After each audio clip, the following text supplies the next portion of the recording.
మన కెరియర్ పీక్‌లో ఉన్నప్పుడు, మనం చిన్న తప్పు చేసినా, లేదా మన మీద ఏమన్నా ఆరోపణ వచ్చినా సరే, ఇంక అందరూ దాని గురించే మాట్లాడుకుంటారు. అప్పటి వరకు మన అచీవ్‌మెంట్స్ గురించి, మనం చేసిన మంచి గురించి అందరూ మర్చిపోతారు. సో, ఇదంతా ఎందుకు చెప్తున్నానంటే, young generation Indian pace bowler అయిన యష్ దయాల్‌పై లైంగిక వేధింపుల కేసు నమోదైంది. అంటే సెక్షువల్ హెరాస్మెంట్ కేస్. సో, యూపీలో ఉండే గాజియాబాద్‌లో ఒక మహిళ. ఇంకా తను, యష్ దయాల్ 5 ఇయర్స్‌గా లివ్ ఇన్‌లో ఉన్నారని, సో, యష్ దయాల్ తన ప్రేమ పేరుతో సెక్షువల్‌గా ఇంకా ఫినాన్షియల్‌గా వాడుకున్నాడని, సో, ఆవిడ కేస్ నమోదు చేసిందనమాట.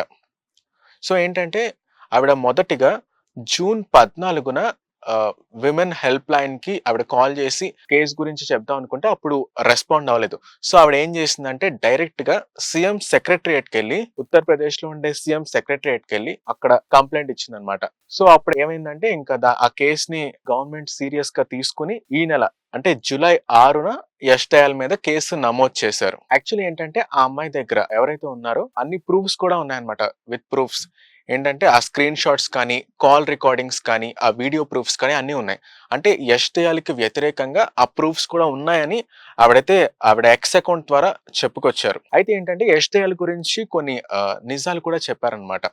సో, ఏంటంటే యష్ దయాల్ నాలానే ఇంకొంతమంది అమ్మాయిల్ని కూడా వాడుకున్నారు అని కొన్ని స్టేట్మెంట్స్ అయితే కేస్‌లో ఇచ్చారు. At the same time Yash Dayal తన ఫ్యామిలీ మెంబర్స్‌తో పాటు తన ఫ్రెండ్స్ అండ్ ఫ్యామిలీస్‌కి కూడా అందరికి ఆవిడని ఇంట్రొడ్యూస్ చేశారని, అయితే తర్వాత పెళ్లి చేసుకోమన్నప్పుడు ఇంకా టాపిక్‌ని ఎప్పుడు డైవర్ట్ చేసేవారని ఆ కేస్‌లో చెప్పుకొచ్చారు.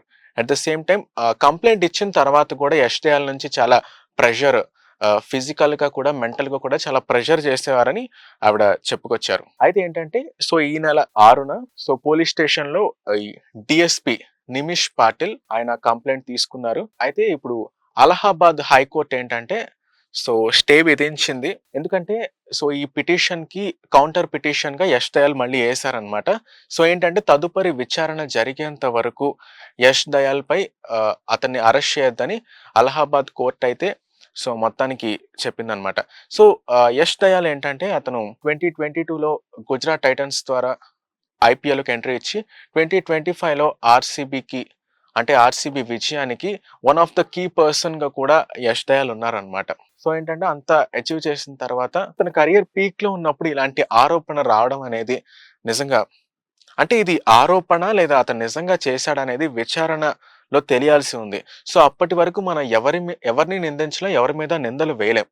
సో, కాబట్టి ఈ తదుపరి విచారణ వరకు అంటే నెక్స్ట్ విచారణల వరకు యష్ దయాల్ పై ఎటువంటి అరెస్ట్ వారెంట్ ఏమి ఉండదు. అతన్ని అరెస్ట్ చేయకూడదని అలహాబాద్ హైకోర్ట్ అయితే డిక్లేర్ చేసింది. బట్ ఏంటంటే so, Yash Dayal girl friend అయినటువంటి ఆవిడ సో, ఆవిడ దగ్గర అన్ని ప్రూఫ్స్ స్క్రీన్ షాట్స్ నుంచి వీడియో ప్రూఫ్స్ వరకు అన్నీ ఉన్నాయని కేస్ అయితే పెట్టింది. సో, ఆ రిపోర్ట్స్‌లో కూడా అన్నీ మెన్షన్ చేశారు. సో, మరి చూడాలి. ఇంతకీ తప్పు ఎవరిది? లేదా ఇది ఓన్లీ అలిగేషనేనా? అదే ఆరోపణేనా? లేకపోతే నిజంగా జరిగిందా అనేది ఇంకా తెలియాల్సి ఉంది. బట్ ఏదేమైనా సరే అతని కెరియర్ పీక్‌లో ఉన్నప్పుడు ఇలాంటి ఆరోపణల వల్ల ఎంతో కొంత కెరియర్ కూడా ఎఫెక్ట్ అయ్యే అవకాశం ఉందనే చెప్పొచ్చు. కొంతమంది ఇలా కెరియర్ పీక్‌లో ఉన్నప్పుడు మన శత్రువులు కూడా వస్తారంటారు. మేబీ ఆ విధంగా అయినా జరగొచ్చు. లేదా నిజంగానే యష్ దయాల్ రిలేషన్‌లో ఉండి ఇలా మోసం చేశారంటే ఖచ్చితంగా అతనికి శిక్ష పడాలని కూడా చెప్పొచ్చు. సో, దానికి కెరియర్‌తో సంబంధం లేదు. అతను టీమ్ ఇండియాకి ఎంత చేశాడు, ఆర్‌సీబీ టీమ్‌కి ఎంత చేశాడనేది పక్కన పెడితే, నిజంగా యష్ దయాల్ వైపు తప్పేమన్నా ఉంటే ఖచ్చితంగా అతను శిక్ష పడాలి. ఒకవేళ లేకపోతే ఇది కంప్లీట్‌లీ అలిగేషన్ అయితే మాత్రం అతనికి న్యాయం జరగాలి.